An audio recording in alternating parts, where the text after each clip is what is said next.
तो hello guys, welcome back to the albino demon sword with no magic के episode number 20 में। और यहाँ पे पिछले एपिसोड में अपन ने देखा था कि क्लोवर किंगडम पे किसी ने अटैक कर दिया था और अटैक करने के साथ साथ वो आस्था को भी चुरा ले गए थे। पर हम देखते हैं कि इस एपिसोड में क्या होता है। तो एपिसोड की शुरुआत में हम देखते हैं इंट्रोगेशन रूम में यहाँ पे इंट्रोगेशन की जा रही होती दो विलन से, पर ऐसा लग रहा था उन पे कोई पावर चढ़ी हुई है और वो कुछ भी बताने को तैयार नहीं हो रहे होते। उसके बाद यहाँ पे विज़र्ड किंग और उसका असिस्टेंट बात कर रहे होते हैं। इनका जादू तो बहुत ताकतवर है। अब समझ में आ रहा है कि कैप्टन फुजिलियन को जिसने हराया होगा वो और कोई नहीं इन लोगों का बॉस होगा। और उसके बाद हम देखते हैं यहाँ पे एनिमी बेस की साइड रेडियस बहुत गुस्सा कर रहा होता है और बोल रहा होता है दुख रहा है मुझे। उस बगस्ता को तो मैं छोड़ूंगा नहीं, जान से मार दूंगा उसको। ऐसी आर्मी बनाऊंगा कि। पर इतने में ही सैली बोलती है रेडियस नहीं तुम उसको नहीं मार सकते और तुम्हारे जख्म तो मैंने ठीक कर दिए हैं, फिर क्या दुख रहा है। तो वो बोलता है जलन मच रही है मुझे। और यहाँ पे उस सैली को बोलता है पर आज तक को तो मैं मार दूंगा सैली। तो सैली बोलती है नहीं आज तक को तू नहीं मारेगा, मेरे को कुछ सुनाई नहीं दे रहा, आस्था सिर्फ मेरा है मेरा। और जिसके बाद हम देखते हैं सैली यहाँ पे कुछ सैंपल चुरा लाती है आस्था के और उन पर ही एक्सपेरिमेंट कर रही होती है। और उसके बाद जो एनिमी बॉस रहता है वहाँ पे बात कर रहे होते हैं कि कैसे कैथरीन और एक और उनका साथी पकड़ा जा चुका है। वो जैसे भी हो पर वो उनके बॉस की बहुत पूजा करते हैं। पर यहाँ पे उसका बॉस बोलता है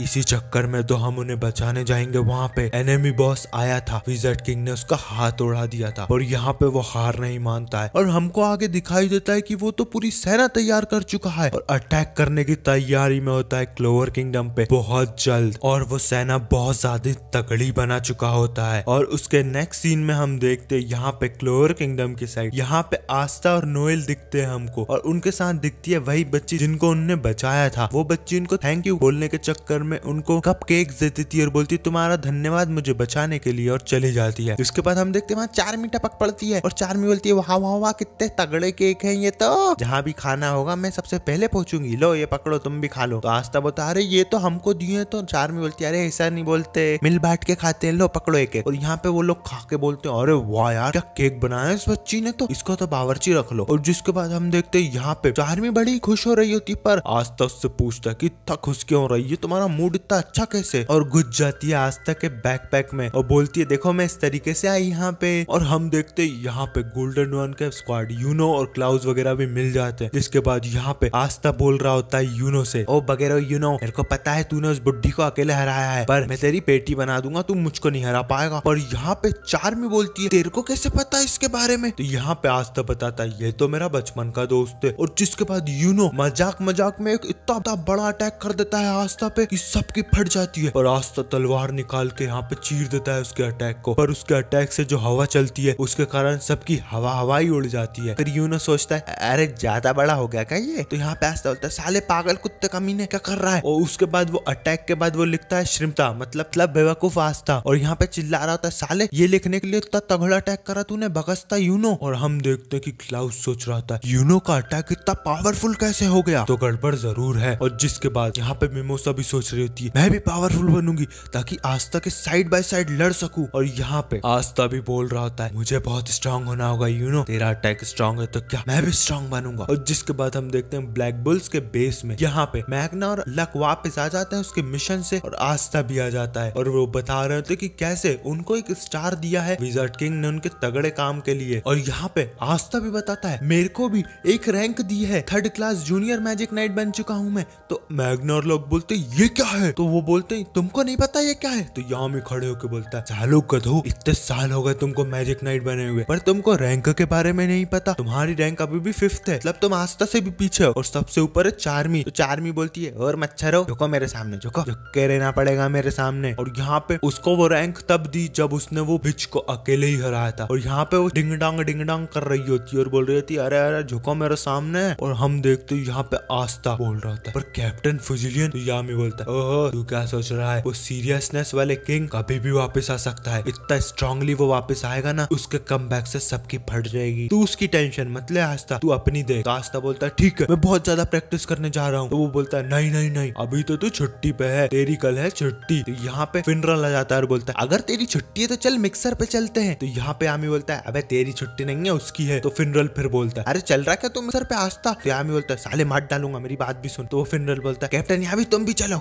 जिसके बाद यामी कुछ बोलता ही नहीं है। पर अगले सीन में हम देखते हैं दूसरे दिन यहाँ पे बहुत तगड़ी मुसीबत में फंस चुका था फिनरल और सोच रहा था क्या करूं मैं, फालतू में मेरी पेटी बन जाएगी। अरे मैंने फालतू ही 3 लड़कियों को बुला लिया मिक्सर में और लड़के 2 ही हैं, मैं और आस्था। एक किसके पास जाऊं, कौन से लड़के को पकड़ के लाऊं। दरअसल सर होती है एक डेट जिसमें लड़के लड़की आपस में बैठ के बातें करते हैं और जिसको जोन सी वाली पसंद आ जाए लेके जा सकता है और गर्लफ्रेंड शादी वादी भी कर सकता है। और यहाँ पे उसके लड़के की खोज करने फिनरल पहुंच जाता है मैग्ना की साइड पर। मैग्ना तो लड़ रहा होता है खुद से ही और वो सोचता है यार मैग्ना तो बढ़िया है पर वो पगला साला उसकी धन्नो उठा लाएगा और बकबक ज्यादा करेगा, तो मुझे तो लगता है मैग्ना को नहीं ले जा सकता मैं, वरना वो लड़कियां सोचेंगी मैं भी कैसा पागल हूँ, इन पागल को ले आया। और उसके बाद हम देखते हैं यहाँ पे दूसरी साइड मारी के भाई को ले जाता हूँ, पर मारी का भाई तो मारी की ही तारीफ करता रहेगा और वो नाक भी बहती रहेगी जिसके कारण वो तीनों लड़की फिर मेरी पेटी बना देंगे, तो ये भी कैंसिल। पर उसके पीछे गोल्डन होता है और यहाँ पे बोलता है गोल्डन तो कुछ बोलता ही नहीं है, भड़वा मैं तो जा रही हूँ और कोई को ढूंढने। और गोल्डन की शकल पे 12 बज जाती है और जिसके बाद हम देखते हैं यहाँ पे वो एक और बंदे के पास आता है ब्लैक बुल्स के और बोलता है अरे ये मोटा भी नहीं चलेगा। फिर वो सोचता है कि चार्मी को ले चलता हूँ, चार्मी को ले चलता हूँ। अरे भैया वो तो पूरे रेस्टोरेंट का खाना खा जाएगी 5 मिनट में, डेट सिर्फ 5 मिनट में खत्म हो जाएगी। नहीं नहीं नहीं, इस पागल को नहीं ले जा सकते वरना पेटी बन जाएगी। वेनिसा को लेके जाके वेनिसा से पूछता हूँ, तो वेनिसा तो यहाँ मदहोश होके पड़ी होती है और वो तो ऑलरेडी लड़की रहती है, तो लड़की थोड़ी लड़का ले जाना है उनको। फिर वो पहुंच जाता है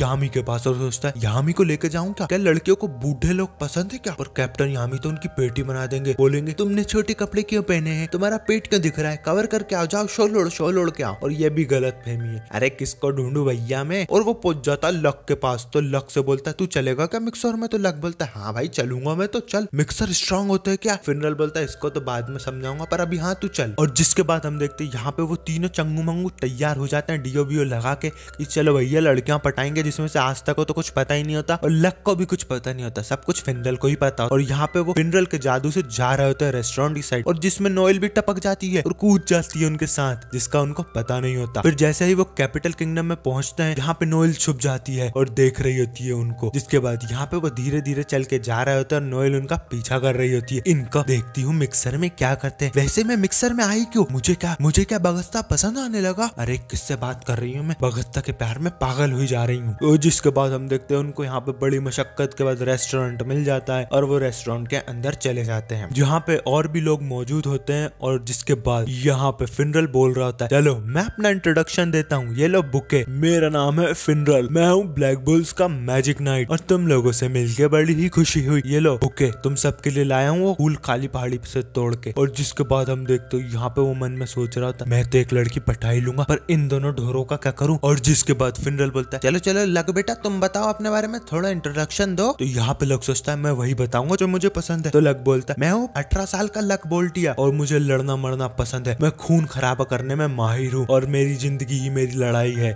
मेरी जिंदगी से ही मेरी लड़ाई है। और यहाँ पे फिर आती है आस्था की बारी। आस्था बोलता है मैं भी मर्द जैसी इंट्रोडक्शन दूंगा और शर्ट निकाल के उसका डोला दिखाने लगता है और बोलता है मैं हूँ आस्था, 15 साल का हूँ और मैं ब्लैक बुल से बिलोंग करता हूँ, मैं हेज विलेज में रहता हूँ। तो लड़कियां सोचती हैं साले किसी काम के नहीं है, सिर्फ फिनरल ही सही है, ये तो खून खराबे वाला इंसान है और ये तो पेशेंट है आस्था कहीं का। जिसके बाद फिनरल बोलता है चलो चलो चलो चलो चलो भैया हमारी बारी हो गई, अब तुम बताओ तुम क्या करती हो। तो एक रेस्टोरेंट में काम कर रही होती है, एक हेयर ड्रेसर रहती है और एक पता नहीं क्या कर रही होती है। जिसके बाद यहाँ पे वो बोलता है फिनरल फुल मक्खन लगाता है और बोलता है भैया मैं तेरी दुकान से कपड़े ले जाऊंगा, एक दिन तेरे से बाल कटवाऊंगा और तेरे रेस्टोरेंट में खाना खाऊंगा। पर उसकी बात का वो जवाब नहीं देती। फिर वो समझ जाता है कि इनको किस चीज में इंटरेस्ट है, तो बोलता है तुमको मैजिक नाइट्स के बारे में कुछ जानना है क्या। तो यहाँ पे तो लड़कियां फटाक से बोलती है हाँ हाँ मैजिक नाइट्स के बारे में बताओ। तो फिनरल बोलता है मैंने आखिरी बार अपना तगड़ा जादू पता है तगड़े मिशन में यूज करा था। और वो सोचता है कि साला यामी ने बोला था कि बेड पे सो, यामी को ही तो भेजता रहा कभी बाथरूम में, कभी नहाने के लिए, कभी धोने के लिए, और कुछ तो करा ही नहीं। तो फटाक से वो काट देता है और बोलता है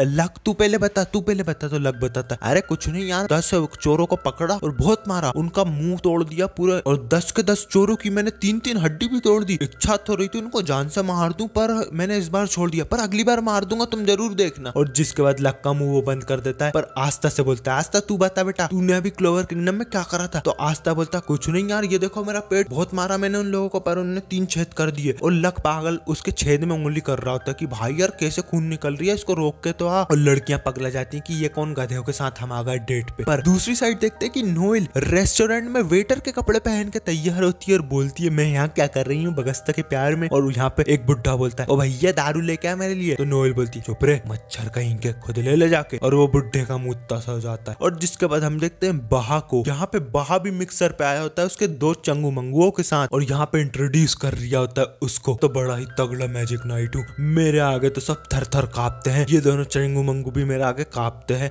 तो यहाँ पे वो लड़की सोचती है अरे यार ये कौन लोग हैं, क्या कर रहे हैं यहाँ पे। और यहाँ पे बहा पूरा के पूरा नींबू निचोड़ देता है चिकन में। तो लड़की सोचती साले पूछ तो लेता, हम भी तो खाएंगे। और जिसके बाद बहा वापस तारीफ कर रहा होता है उसकी, और यहाँ पे बोल रहा था मेरा ब्रॉन्ज मैजिक तो इतना तगड़ा है कि मेरी खुद की फट जाती है उससे। चल रही हो वेटर, दारू लेके आ। और यहाँ पे नोएल रहती है वो वेटर, और नोएल उसको उड़ा देती है। तो लड़कियां बोलती है अरे बहुत ही बढ़िया दीदी, बहुत ही बढ़िया, बच गए हम। और जिसके बाद यहाँ पे लक पूछ रहा होता है कि वैसे तुम किस तरीके से बाल काटती हो। तो वो लड़की बताती है कि ये देखो, और बड़ी ही खुश हो रही होती कि यार क्या मुझे बैड बॉयज पसंद आ रहा है। तो वो यहाँ लक से पूछने लगती है लक तुम किस तरीके का जादू करते हो, मुझे बताओगे। तो लक बोलता है यहाँ पे तो नहीं कर सकता, चलो बाहर करके बताता हूँ। और यहाँ पे वो दोनों बाहर चल जाते हैं। उसके बाद फिनरल भी पूछता है उसके सामने बैठी लड़की से क्या तुम्हें मुझे मैजिक देखना है, चलो कैंपिंग में चलते हैं अभी के अभी, तुम मेरा जादू देख के बड़ी अच्छा लगेगा। और जिसके बाद वो दोनों भी बाहर चल जाते हैं। और आखिरी में बचता है हमारा बगस्ता। और बगस्ता तो फट रही होती कि भैया क्या करूं मैं, एक लड़की बैठी है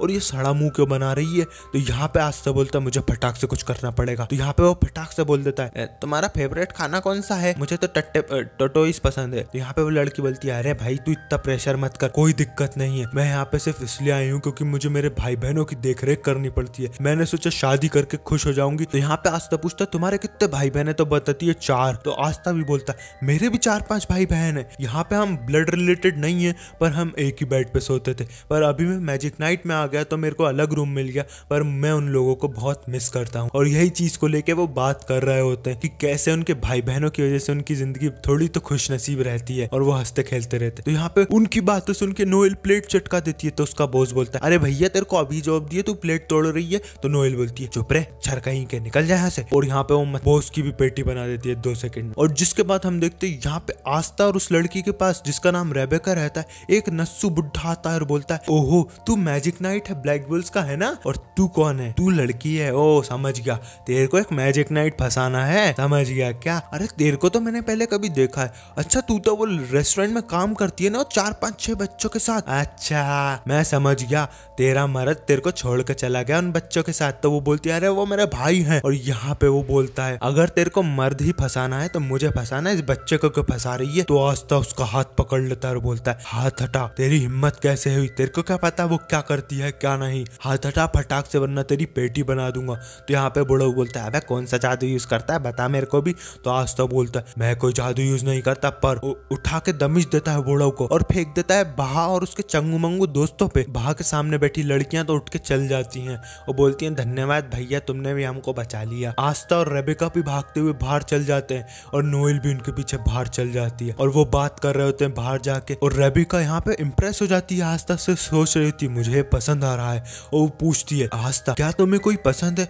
तो आस्था बोलता है हाँ पसंद है, मेरे को पसंद है। तो रेबेका बोलती है अच्छा तो मैं तुमको बहुत ज्यादा वेरी बेस्ट विश लक करती हूँ उस लड़की के साथ। तो आस्था बोलता है अरे मेरी बात तो सुनो। तो यहाँ पे नोएल उनकी बात सुन रही होती है और कंफ्यूज होती है क्या आस्था मुझे पसंद करता है, क्या मुझे पसंद करता है। आस्था नहीं नहीं ऐसा नहीं हो सकता, ऐसा नहीं हो सकता। पर आस्था सोच रहा था एक बार विजार्ड किंग बन जाऊं फिर सिस्टर लिली तुमसे शादी कर लूंगा। और रेबेका भी सोच रही थी इसका पीछा तो मैं नहीं छोड़ूंगी, इससे तो मैं ही शादी करूंगी। और यहाँ पे आस्था पूछता है वैसे मिक्सर होता क्या है, हम इधर आए क्यों थे। तो यहाँ पे नोएल और वो रेबेका दोनों कंफ्यूज आती है, इस गधे को तो सच में कुछ भी नहीं पता। और यहाँ पे लक और फिनरल भी अकेले हो जाते हैं क्योंकि उनकी लड़कियां भी उसको छोड़कर चली जाती है, पता नहीं क्यों। उसी के साथ हम देखते हैं कि ये वाला एपिसोड भी खत्म हो जाता है albino demon sword with no magic का। और अगला एपिसोड देखने के लिए चैनल को लाइक करो, सब्सक्राइब करो। मिलते हैं नेक्स्ट एपिसोड में, तब तक के लिए बाय बाय।